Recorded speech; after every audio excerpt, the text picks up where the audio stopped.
Hey, what's up, everybody? What is life? How chemistry becomes biology by Addy Pross.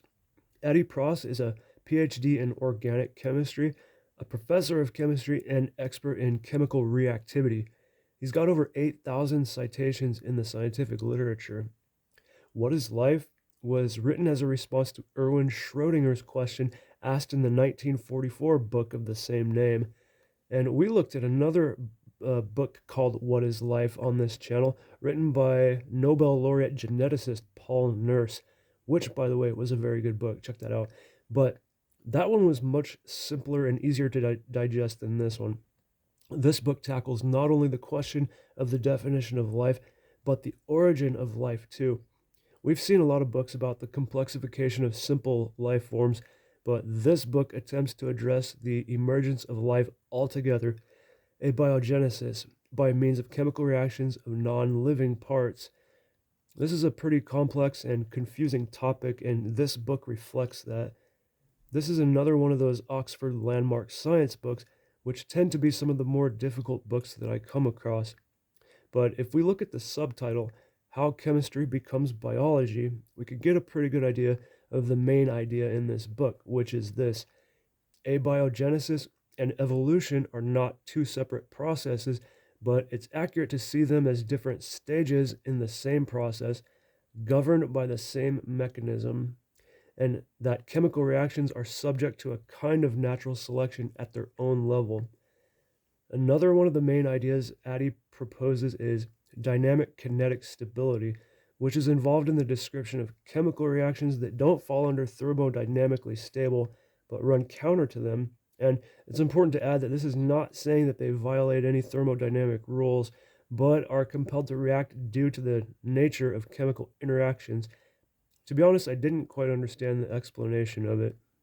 For a 200-page book, What is Life throws more ideas at you than can easily be kept track of, and they're often prerequisites of each other, which did make it difficult to follow at times, but the other times were illuminating and fascinating and will have you nodding your head as you're reading. The explanations on the definition of what life is absolutely worth reading about. Pross states that it wouldn't be inaccurate to see all the chemical reactions taking place among living entities on Earth as one thing doing its thing, rather than seeing every individual entity as separate. This is a type of idea we've heard many different kinds of people make, but hearing it explained by an expert chemist really puts it into a new and perhaps more credible light. I don't think I could do all the ideas in this book justice by attempting to explain them, and a person really just needs to read this book to see what you think. I know that isn't very helpful, and a part of why I do this is to encourage you to read books if I think they warrant such encouragement, and this book does. And for having chemistry in the title, you can read this book with no prior chemistry training. Pross goes into depth on some chemical concepts, but in a general enough way so as to not lose the reader completely. And he is pretty skilled in knowing when and how to effectively and creatively employ metaphors to help with his points. Just as a quick overview of some of the concepts discussed in this book: the teleonomic properties of self-preservation in living things, reduction versus holism, or seeing something by its constituent parts versus the observation of emergent properties as something more than the sum of their parts, chemical stability versus replicator stability, autocatalytic systems, systems chemistry, organic complexity, thermodynamic considerations in the direction of chemical reactions, static stability versus dynamic stability, the rise of replicative chemistry, and questions like what came first, the replicator or metabolism.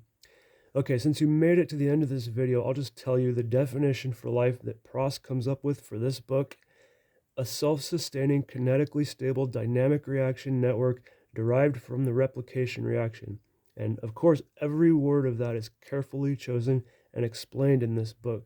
So if that's something you're interested in, okay, that's it for this one, guys. Thank you for watching. I hope you enjoyed this video. And if you're interested in the question of life, check out What is Life by Addy Pross.